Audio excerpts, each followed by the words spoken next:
He has been teaching in the universities like Vignan University, Geetham University, etc. He has participated in many courses in online and offline mode. Some of the online courses he has done for the Swayam MOOCs are in MSc Organic Chemistry. The record number of about 18,300 members have enrolled for this program when he was conducted a MOOCs online courses in the MSc Organic subject. And another thing in the Swayam MOOC at the degree level also, the program was also very successful, and about almost the same number of candidates have been appeared for that, and he has been into Swayam television programs also. Swayam Prabha is he taught BSc Organic Chemistry, pharmaceutical organic chemistry, etc. in the Swayam Prabha. He has produced many sample video programs for bioorganic and chemistry courses. He has got many awards and honors for his research and other academic experiences. So this is the program everybody is watching, and we have sent the link to many of the participants. Most of the participants are watching this program through online, sir. So really we are feeling great, since we heard that this morning many experts have mentioning about the importance of online and the MOOCs and Swayam courses, and now we are presenting from online course. Really, this is just a practical example of how the program it should be. And sir has got many awards and for publications, and he has got many journals of publications. A brief profile only I am reading.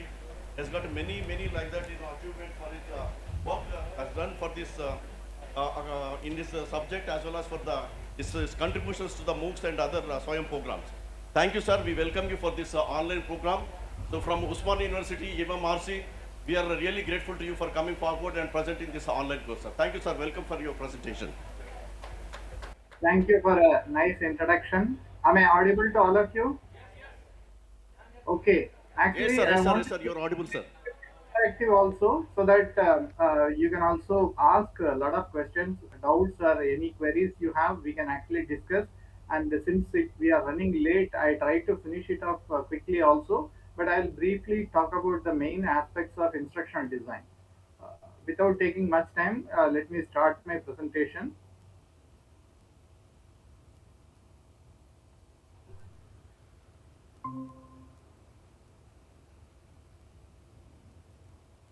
So, can you see my screen? Okay, great. Thank you. Please go So ahead, we sir. will start the basics of what are the best practices for instructional design.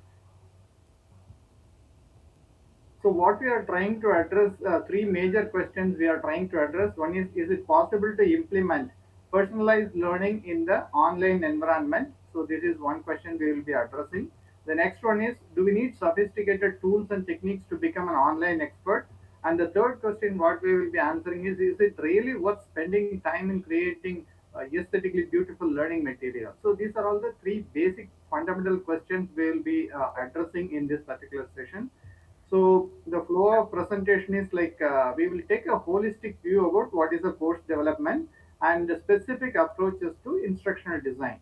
As Sir had already mentioned, I'll just briefly give.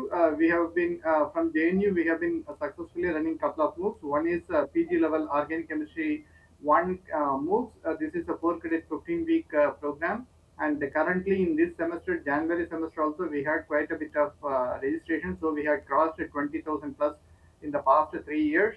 And this is the first move to be using augmented reality, and this is also translated in 8 Indian languages, mainly Tamil, Telugu, Kannada, and Malayalam, and Hindi, Bengali, Marathi, and Gujarati. So eight different languages. This particular MOOC has been translated so that all the students can actually learn.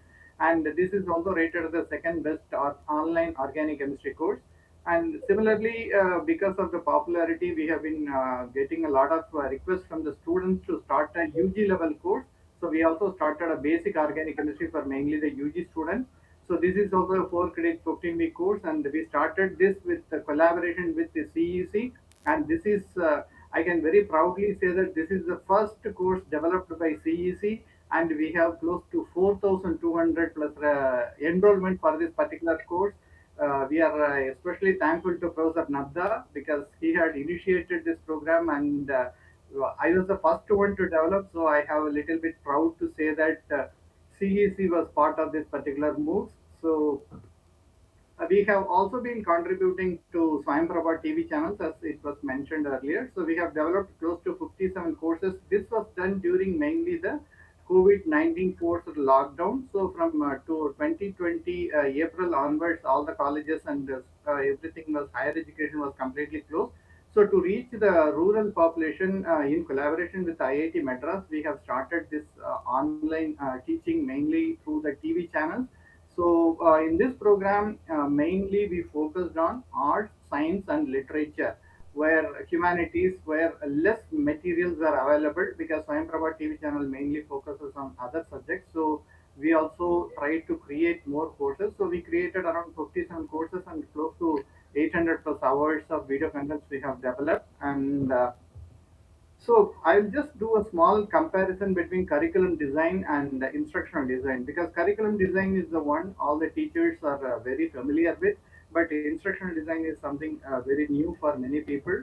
So in curriculum design, mainly what we discuss is what the student will learn. So that is the syllabus and the various questions that relate to what of that subject is given in the curriculum design.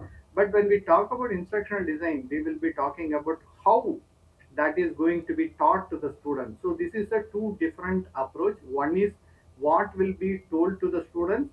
Another one is how it will be told to the students. So instructional design mainly focuses on the how aspect of curriculum. And of course, curriculum design has, I'll just briefly go through quickly.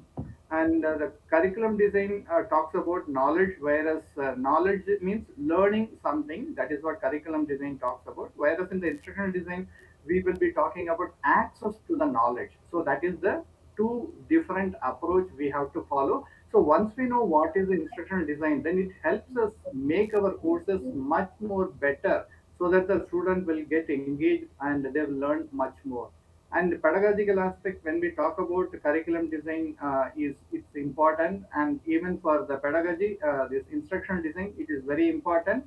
The only difference is in curriculum design, we just talk about what is the pedagogical aspects, but we will employ or we will implement the same pedagogical aspects in the online mode through instructional design. And curriculum design mainly focuses on teacher because the teacher is the one who actually creates the curriculum and it is being used by the students. So teacher and students are involved in that curriculum design making. Whereas when we talk about instructional design, it is mainly a student centric approach. So what we generally call is in the traditional teaching, it is like a sage on stage. That means the teacher is the one who is guiding the students to learn, and he will be the one who will be giving the knowledge to the students. Whereas in the case of instructional design or the latest digital or the online learning mode, this is becoming like instead of sage on stage, it is guide on the side. So the teacher enables the learning by the student. So there are the major difference or a shift between what is curriculum design and what is instructional design. And in the curriculum design, every student is treated equally, whereas in the case of instructional design, we mainly focus on self motivation. So when we talk about the interactivity in the curriculum design, we generally don't discuss about the interactivity. In other words, how the student is going to learn and what are all the materials they are going to learn. All those interactivity factors are not discussed. ये Whereas तो हमारा खास आदमी, आपको पता नहीं sir? yeah, आपका कहाँ खास, मेरा बंदा ये in है? the instructional design, we mainly talk अरे about कहाँ what is चाय पी लो, अरे सुन इसकी वेरा गड्डी में ले जाओ। in the instructional design, we mainly talk about interactivity because the student engagement is the most crucial thing, and we mainly focus on how to improve the student engagement because in the classroom we can actually look at the student and we can say whether he is understanding or not. So we can change our fastness or the pitch of our course while we are looking at the student directly. But in the online mode, it's very difficult because we don't know or we don't see the student's face. So interactivity is going to be a biggest challenge when we talk about online learning. So the instructional design comes to help us that how we can actually make more interactive or engaging videos or lectures. Because we are doing it everything online, ICT is part of the instructional design, and since it's a new concept, we do need training, especially for the instructional design. We need a lot of training, and the major important thing is learning styles of different types of students can be addressed very quickly in the case of instructional design. I'll give some examples so that we will better understand what does it mean. And finally, the creator of the curriculum is mainly the teacher, whereas the creator of instructional design is basically a team.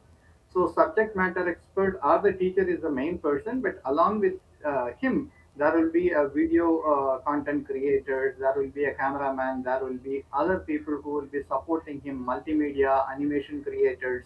So there are plenty of people work together as a team in the case of instructional design.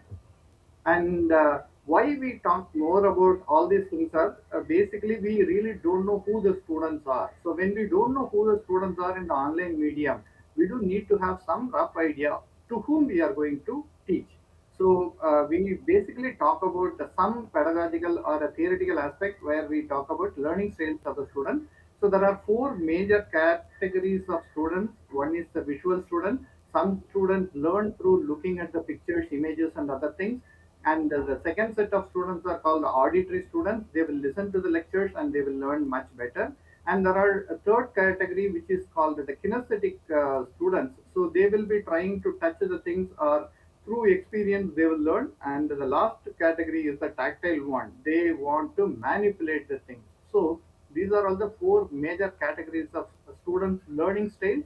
And through instructional design, we can actually address all the four types of students. So that is the major advantage of instructional design. So basically, what is instructional design is it is going to provide a learning experience because when we ask the question, what is learning? Learning is not acquiring knowledge, but learning is the change of behavior. So the change of behavior, how the student gains is through the instructional design. So that is how we mainly focus in the instructional design. How we can give good experience to the students. The moment a student gets a good experience, maybe through teaching or maybe through interaction, then the learning actually happens in a much better way. So that's the reason we mainly focus on instructional design. So here we focus on accuracy and relevancy because we cannot say something just like that to the students. The syllabus talks about what is the subject he is going to study, but we have to give very accurate and relevant information. For example, if a student want to go for a job, then it should be relevant to his job requirement. We cannot teach something what is not required for them. So in the instructional design, we look at all these aspects even before we create the course. So the creation of course is done either in the physical mode or in the online mode. But in the online mode, we mainly focus on whether whatever we are creating is it useful to the students. That is the main objective we will always keep in our mind. So when we look at some of the design models, we will be looking at little bit more on this one. So here we integrate the technology and it's a well structured approach because we do a pre-planning. During the pre-planning, we identify what is required, what is not required. So that's the reason it is a well structured approach. And also since we know like what the students are expecting and we will be providing those things, we expect better student engagement through the instructional design model. And it also improves effectiveness and the quality of the teaching. And we can also use a lot of real world examples so that the student get to know what is the subject what they are learning. So here are the major models, instructional design models. One is called the ADDIE model. This is the most famous model, and I'll be talking more about this particular model. So that other models also follow this model in more or less similar way, but there will be little bit extra fittings that will be there for the other design models. So the first one is the ADDIE model. So ADDIE model means A. The letter A refers to analyze. So before we start the course, we have to do an analysis part. So who are the students? What is the subject we are going to teach? How we are going to teach? So all those analysis part is done in the initial stage, because this is how we develop the course based on instructional design model. So we do brainstorming, we create some focus group, or even we talk to stakeholders. So, in other words, uh, while I was creating my second online course, I interacted with many students, and most of them said, "Sir, PG course is perfectly fine, but we want to know little bit more about the UG level of this particular subject. So can you do that? And this is the area topics we want to learn little bit more." Like that, we had a interaction with various types of students.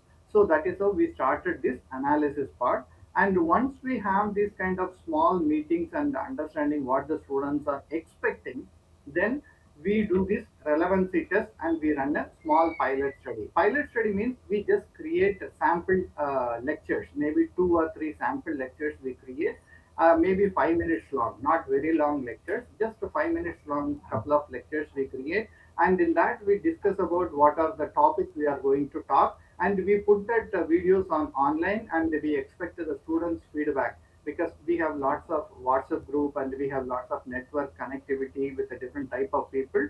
So in our YouTube channel, we just put these videos and ask for the comment or the feedback from the students. So this is how we start in this particular initial stage, that is the analysis stage. So once we do this kind of activity, then comes the next one, which is the design stage. So in the design stage, what we do is we design what is the syllabus, because we get the student feedback from this pilot study. In the pilot study, you don't need hundreds of students. You can even have 10, 15 students. But if they are from a different region, say for example, few from southern region, few from the western region, and few from the northern region, like that, maybe two, three students are sufficient, because they will give you some variety of inputs, like, okay, sir, this is not very difficult one to understand. Sir, this is very easy. So don't spend too much time on these topics. Like that, they generally give a feedback. So that pilot study helps us design what is going to be the syllabus. And we also look at different universities' syllabus, because the main thing is UGC CBCS syllabus is the main thing. Based on that, we try to develop our entire course. So we get feedback from the students. We also look at the UGC syllabus, choice-based credit system syllabus. So we have some rough idea what we are actually going to cover in this particular course. So in the design part, we finalize all these things. And during this process, we also identify, okay, what content we are going to make, what is the book we are going to refer, all those things will come up. And in the next step, what we do is the most crucial thing for any success of any course is the learning outcome. So we construct the learning outcome. So by the end of the course, what we expect the student to learn. So that is what is our learning outcome. So we define the learning outcome, because once we know what is the learning outcome, it actually helps us focus more on what to teach and how to teach. All those things can be taken care of very quickly. So we construct the learning outcome in the beginning itself, during the design phase itself. And once we complete this step, we go to the developmental stage. So in the developmental stage, as all of you know, like we develop the contents. It may be a e-content, it can be a video, it can be the animation, it can be the multimedia. So all the different types of contents are developed in this particular stage. And after we create all these things, we actually send it the contents for some review by an expert, because the review by an expert is a very, very crucial thing. I will tell this with a small example. Up to this level, whenever we create a course, this is like a mind diamond. So you know about the value of the mind diamond, it is really good. But it is still having lots of sand, lots of impurities. Many things will be there in the diamond. So what we need to do? We have to polish it. So once you polish it, what becomes the value of the diamond goes exponentially high. So that is what the role of this academic expert. So the academic expert tells, okay, this course has two chapters which are irrelevant to the master student. So remove those two chapters. you have to add one more chapter because this chapter is very, very essential for the student to understand. So like that, the academic expert gives the feedback. Generally, who is the academic expert? The academic experts are basically a senior most person in that particular department or in your not network or any, because the person should have taught the course for at least some 20 to 30 years. Then they have a good understanding, grasp, and also they know what is the student's level. So these are two crucial things. And if you identify the right academic expert, then our quality, because we put a lot of effort in creating that, because what we are doing is basically the mind diamond. Diamond itself is valuable, but then again, increasing that is generally done by the academic experts' expertise. So we should not miss this particular step. And we may be having a problem or question like, how do I find, because many people are very busy, so they don't have time to do review and other things. So my recommendation will be, if you have some retired professor or who are in the verge of retirement, they will have plenty of time at their hand, so you can approach those kind of people to do this review. And in fact, for my courses, I actually take help from my teacher who taught me at my master's level, and another central university professor. So these two people both are retired people, so they have some time and they actually go through elaborately, and that's how they help me improve the quality of the course.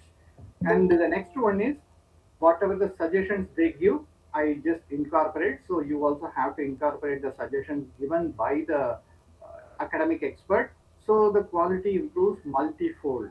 Then the next step, that is the letter I, is implementation. So you have designed and developed the course, now you are going to implement it. So how do you implement? You enroll the students for the course, take a feedback from the students, and if the student says, sir, this is too elaborate, it is very difficult to understand, can you please give some tutorial sessions, can you please give some workout sessions, like that they will ask all these suggestions, and they request many things to add. So we include a couple of extra videos for the student to understand. So all these things are done in the implementation stage, and finally we go for the evaluation stage, which is the last one. So here we finally conduct evaluation. The evaluation may be a formal one or an informal one. In online courses, we generally conduct assignments or a weekly assessment or quizzes, MCQs, MSQs. So there are various types of evaluation you can choose for, and with that we complete the entire design of a particular course. Any doubts or clarifications from somebody, or if they want to elaborate something, I can elaborate. I just wait for some feedback from the participants.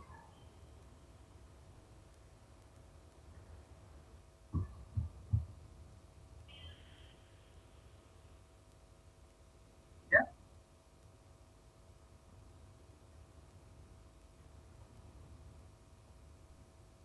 yeah, Can you hear? yeah, yeah. I can hear. Tell Sir, me. excellent presentation, sir, about the MOOCs development, total process you have explained so nicely. Once the content is ready, how it should be developed to make the MOOCs program till the upload. So very well explained, sir. Thank you very much, sir. On behalf of all the audiences, we really thank you, sir. If you are physically available, we would have felicitated you. But we are saying thank you so much for your patience and presentation, sir. So with this, we are closing our session. Thank you once again from our Hyderabad Center. Okay, sir. Thank you so Thank you, much. Balaji. Hope you can hear the big claps.